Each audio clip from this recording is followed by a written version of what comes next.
കഴിഞ്ഞ ദിവസങ്ങളിലൊന്നിൽ മനോരമ ന്യൂസ് കാണിച്ച അങ്ങേയറ്റം അപലപനീയമായ ഒരു പ്രവൃത്തി ഉണ്ടായിരുന്നു. എന്തായിരുന്നു ആ പ്രവൃത്തി എന്നല്ലേ? അതൊരു വാർത്തയായിരുന്നു. ഡൽഹിയിലെ സമരവേദിയിൽ കണ്ട ഒരാളെ മലയാളി എന്ന് കണ്ടപ്പോൾ നിർത്തി ബൈറ്റ് എടുത്തു. അത് ഓൺ എയർ കൊടുക്കുകയും ചെയ്തു. ഖുറാനിലെ ചില വചനങ്ങളൊക്കെ പറഞ്ഞുകൊണ്ടാണ് വയനാട് സ്വദേശിയായ യുവാവ് മനോരമയോട് സംസാരിച്ചത്.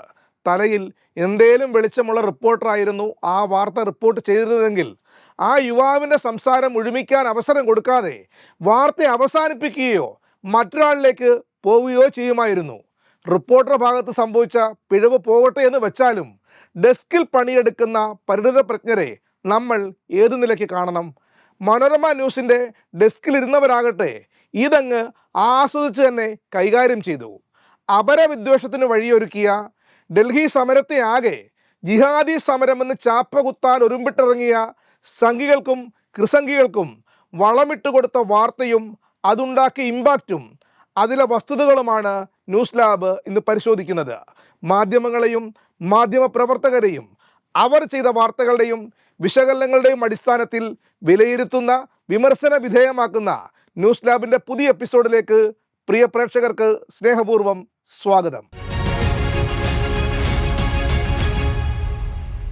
28 സംസ്ഥാനങ്ങൾ, 8 കേന്ദ്രഭരണ പ്രദേശങ്ങൾ, 20-ലേറെ ഭാഷകൾ, അതിലുമേറെ പ്രാദേശിക ഭാഷകൾ.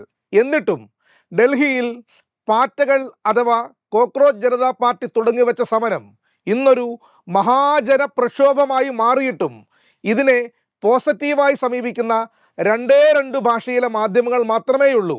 അത് മലയാള മാധ്യമങ്ങളും തമിഴ് മാധ്യമങ്ങളുമാണ്. മറ്റുള്ള ഭാഷയിൽ പത്രങ്ങൾ ഇല്ലാഞ്ഞിട്ടല്ല, ചാനലുകൾ ഇല്ലാഞ്ഞിട്ടല്ല. ഹിന്ദിയും ഇംഗ്ലീഷും തുടങ്ങി മുൻനിര ഭാഷാ ചാനലുകളിൽ തിങ്ങി വിങ്ങുന്നത് സമരവിരുദ്ധതയാണ്. അങ്ങനെ പോസിറ്റീവായി നിലനിൽക്കുന്ന അന്തരീക്ഷത്തെയാണ് മനോരമയുടെ ഒരൊറ്റ വാർത്ത മലീമസമാക്കിയത്. എന്തായിരുന്നു ആ വാർത്ത? വയനാട് സ്വദേശി, ഇനി അങ്ങനെ മാത്രമേ പറയുന്നുള്ളൂ. ആ പേര് പോലും ഇന്നാട്ടിലെ വിഭജന രാഷ്ട്രീയക്കാർ അവരുടെ നേട്ടത്തിനായി ഉപയോഗിക്കും. അല്ല, എപ്പോഴേ ഉപയോഗിച്ചു തുടങ്ങി. മഞ്ഞകളുടെ തമ്പുരാൻ കറിയാച്ചൻ മുതൽ സംഘികളും കൃസംഘികളും ഓടി നടന്ന് സോഷ്യൽ മീഡിയയിൽ പോസ്റ്റ് ഒട്ടിരിക്കുകയാണ്. നോക്കണേ ഒരു വാർത്ത പോയ പോക്ക്. ഇവിടെയാണ് ജേർണലിസം എന്നത് കാര്യമാത്ര പ്രസക്തമായ കാലികമായ സംഗതിയായി മാറുന്നത്. എല്ലാത്തിലും കയറി മനുഷ്യൻ പട്ടിയെ കടിച്ചോ, എന്നാൽ വാർത്ത കൊടുത്തു കളയാം എന്നാണ് വിചാരം. അതാണ് ആദ്യം വേണ്ടെന്ന് വെക്കേണ്ടത്. ഒരു മനുഷ്യൻ ഏത് സമയത്താണ് പട്ടിയെ കടിച്ചത്, എന്തായിരുന്നു അതിന് വഴിവെച്ച സാഹചര്യം, ഇതൊക്കെ പരിശോധിച്ച് ഉറപ്പിച്ചു വേണ്ടേ വാർത്ത കൈകാര്യം ചെയ്യാൻ? ദയവ് ചെയ്ത് മനുഷ്യൻ പട്ടിയെ കടിച്ചു എന്ന് കേൾക്കുമ്പോഴേ ഈ കോലും പിടിച്ച് പണിക്കിറങ്ങരുത്. ഇനി അഥവാ അങ്ങനെ ഒരാൾ പണിക്കിറങ്ങി എന്ന് തന്നെ കരുതുക. അത് അവിടെ നിന്നും നേരെ സാറ്റലൈറ്റിലേക്കല്ലല്ലോ പോകുന്നത്. അതിനല്ലേ ന്യൂസ് ഡെസ്ക് എന്ന് പറയുന്ന സംവിധാനം പ്രവർത്തിക്കുന്നത്? റിപ്പോർട്ടറേക്കാൾ ജാഗ്രത പുലർത്തേണ്ടത് അവരല്ലേ? പ്രത്യേകിച്ചും ഡെസ്ക് ചീഫുമാർ. അല്ലെങ്കിൽ വാർത്തകളെ അടുക്കിപ്പെറുക്കി ആങ്കർമാർക്ക് വായിക്കാനും PCR ഇരിക്കുന്നവർക്ക് ഓൺ എയർ കൊടുക്കാനും സംവിധാനമൊരുക്കുന്ന റൺ ഡൗൺ ചെയ്യുന്നവർ എന്താണ് ചെയ്തത്? എന്തിനാണ് ഈ വൃത്തികേട് കാണിച്ചത് എന്ന ചോദ്യത്തിൽ നിന്ന് മനോരമ ന്യൂസിലെ ആർക്കെങ്കിലും ഒഴിഞ്ഞു മാറാൻ കഴിയുമോ? ന്യൂസ് ലാബ് പറയാൻ പോകുന്നത് പുതിയ കാര്യമോ കണ്ടുപിടുത്തമോ അല്ല. എന്നാലും നിങ്ങളത് മറന്നു പോയതുകൊണ്ട് പറയുകയാണ്. വാർത്ത കൊടുക്കുക എന്നത് മാത്രമല്ല ജേർണലിസം. വാർത്ത കൊടുക്കാതിരിക്കൽ കൂടി ചേരുന്ന സങ്കീർണമായ പ്രക്രിയയാണ് ജേർണലിസം. ഇനി നമുക്ക് മനോരമ വാർത്തയിൽ പറയാത്ത മറ്റു ചില വസ്തുതകളിലേക്ക് ഒന്ന് പോയി വരാം. ആരാണ് മനോരമ മാലോകരെ കാണിച്ച ഈ വയനാട് സ്വദേശി? എന്താണ് അയാൾ അത്തരമൊരു സമരവേദിയിൽ വന്ന് ഖുറാനിൽ ലോകാവസാനത്തിൻ്റെ അടയാളം എന്ന് പറയും പോലെയാണ് CJPയെ കാണുന്നത്, ഇസ്ലാമിക വിശ്വാസി എന്ന നിലയിൽ ഇതിനെ കാണുന്നത് ലോകാവസാനത്തിൻ്റെ ലക്ഷണമായിട്ടാണെന്ന് ആ യുവാവ് പറഞ്ഞത് എന്തുകൊണ്ടാണ്? മനോരമ ബൈറ്റ് എടുത്ത് കൊടുത്തത് വയനാട് ബത്തേരി സ്വദേശിയായ യുവാവിൻ്റെ ആയിരുന്നു. റിയാസ് വാൽക്കണ്ടി എന്നയാൾ ഫേസ്ബുക്കിൽ പങ്കുവച്ച കുറിപ്പിൽ നിന്നാണ് ഈ യുവാവിനെക്കുറിച്ച് കൂടുതൽ വിവരങ്ങൾ അറിയാൻ കഴിഞ്ഞത്. 2 വർഷം മുമ്പ് ഈ യുവാവ് കോഴിക്കോട് ഇഗ്ര ആശുപത്രിയിലെ മാനസികാരോഗ്യ വിഭാഗത്തിൽ ചികിത്സയിൽ കഴിഞ്ഞ ആളാണ്. വീട്ടുകാരുടെ ആവശ്യപ്രകാരം കോഴിക്കോട് റെയിൽവേ സ്റ്റേഷനിൽ നിന്നാണ് ബലമായി പിടിച്ചുകൊണ്ടുവന്ന് ആശുപത്രിയിൽ അഡ്മിറ്റാക്കിയത്. സ്വാഭാവികമായും ചികിത്സയ്ക്ക് ശേഷം ഡിസ്ചാർജ് വാങ്ങിപ്പോയ യുവാവ് പിന്നീട് വിദേശത്ത് ജോലി തേടിപ്പോയി. ഷെയ്ഖ് പാലസിൽ സൂപ്പർവൈസിംഗ് ആയിരുന്നു ജോലി. കുറച്ചു മാസങ്ങൾക്ക് മുന്നേ ജോലി ഉപേക്ഷിച്ച് നാട്ടിലേക്ക് തിരികെ എത്തി.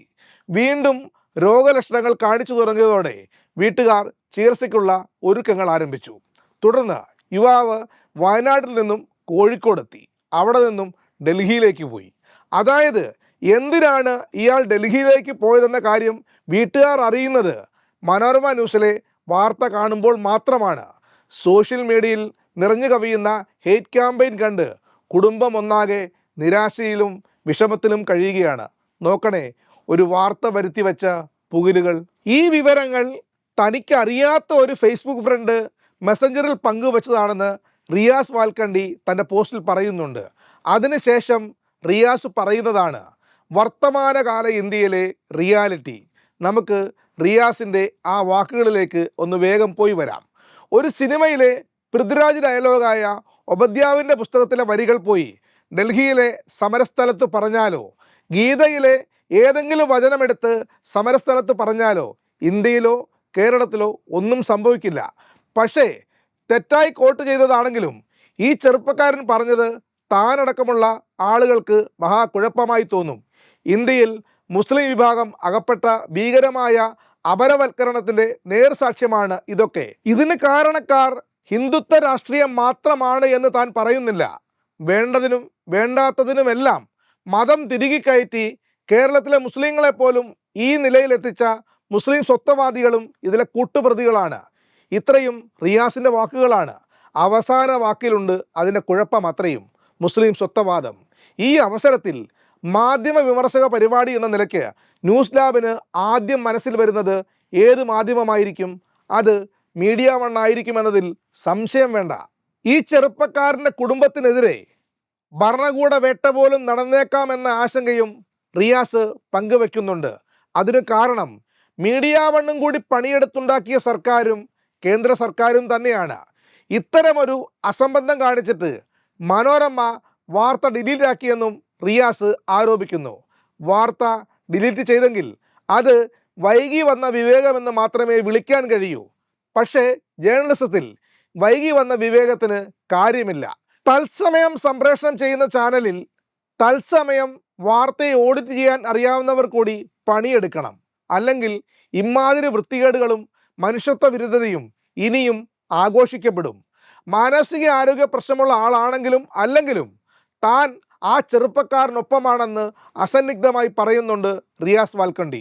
ആൾക്കൂട്ടത്തോടൊപ്പം ചേർന്ന് വേട്ടയാടുകയല്ല, മറിച്ച് ആ ചെറുപ്പക്കാരനെയും അയാളുടെ കുടുംബത്തെയും ചേർത്ത് നിർത്തേണ്ടത് മതേതര കേരളത്തിൻ്റെ ബാധ്യതയല്ല, ഉത്തരവാദിത്തമാണ്. ഇപ്പോഴും സമയം അതിക്രമിച്ചിട്ടില്ല.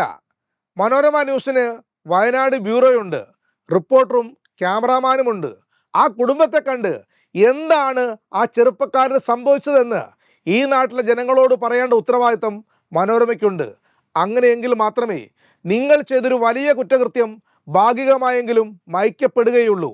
ഈ പൊള്ളുന്ന യാഥാർത്ഥ്യത്തെ ജനങ്ങളിലേക്ക് എത്തിക്കാൻ നിങ്ങൾക്ക് കഴിയുന്നില്ല എങ്കിൽ നിങ്ങൾ ചെയ്യുന്നത് ജേർണലിസമല്ല, വെറും കച്ചവടമാണെന്ന് പറയേണ്ടി വരും. ഇന്നലത്തെ കൗണ്ടർ പോയിന്റ് പോലും ചർച്ച ചെയ്തത് ഡൽഹിയിലെ സമരമായിരുന്നു. ആ മനോരമയ്ക്ക് ഈസിയായി ചെയ്യാവുന്ന കാര്യമാണ് ന്യൂസ് ലാബ് പറഞ്ഞത്. ആ കുടുംബത്തോട് മനോരമ നീതി പുലർത്തേണ്ടതുണ്ട്. ധർമ്മേന്ദ്ര പ്രധാൻ്റെ രാജിയോടെ രാജ്യത്ത് നടന്നു വന്ന പാറ്റാ വിപ്ലവം അതിൻ്റെ വലിയൊരേട് പിന്നിട്ടിരിക്കുന്നു. ഇന്ത്യൻ ജനാധിപത്യം ഡൽഹിയുടെ തെരുവോരങ്ങളിൽ പൂത്തുലയുന്നത് കാണാൻ എന്താണ് ചേല്? അത് നാടാകെ പടരുകയാണ്. CPM ജനറൽ സെക്രട്ടറി MA ബേബിയും കോൺഗ്രസ് സംഘടനാകാര്യ ജനറൽ സെക്രട്ടറി KC വേണുഗോപാലും പറഞ്ഞത് ഒരേ വാചകമായത് ഈ ആഘോഷ സമയത്തിൻ്റെ യാദൃശ്ചികതയായി മാത്രം കാണാൻ കഴിയില്ല. നവഫാസിസ്റ്റ് ഭരണകൂടത്തിന് നേതൃത്വം നൽകുന്ന നരേന്ദ്രമോദിയുടെ അവസാനത്തിൻ്റെ ആരംഭമാണിതെന്ന വാക്കുകൾ യാദൃശ്ചികമല്ല, അതിൽ കൃത്യമായ രാഷ്ട്രീയ ഉള്ളടക്കമുണ്ട്. ഇങ്ങനെ വിജയിച്ച ഒരു മഹാസമരത്തിൻ്റെ രാഷ്ട്രീയ ഉള്ളടക്കത്തെ ചോർത്തിക്കളയുന്ന ജോലിയാണ് മനോരമ ചെയ്തത് എന്ന് ഈ ആഘോഷവേളയിലും നമ്മൾ മറന്നു പോകരുത്. ഈ രാജ്യവും രാജ്യത്തിൻ്റെ യുവത്വവും വിജയിക്കുമ്പോൾ ഇങ്ങ് വയനാട്ടിൽ ഒരു കുടുംബം തോറ്റു പോകരുതെന്ന് ഓർമ്മപ്പെടുത്തിക്കൊണ്ട് ന്യൂസ് ലാബിൻ്റെ ഇന്നത്തെ ലക്കം പൂർണ്ണമാകുന്നു. അഭിപ്രായങ്ങളും നിർദ്ദേശങ്ങളും കമൻറ്റ് ബോക്സിൽ പങ്കുവെക്കാം. വിമർശനങ്ങളെ ഏറെ സ്നേഹത്തോടെ സ്വാഗതം ചെയ്യുന്നു. നന്ദി, നമസ്കാരം.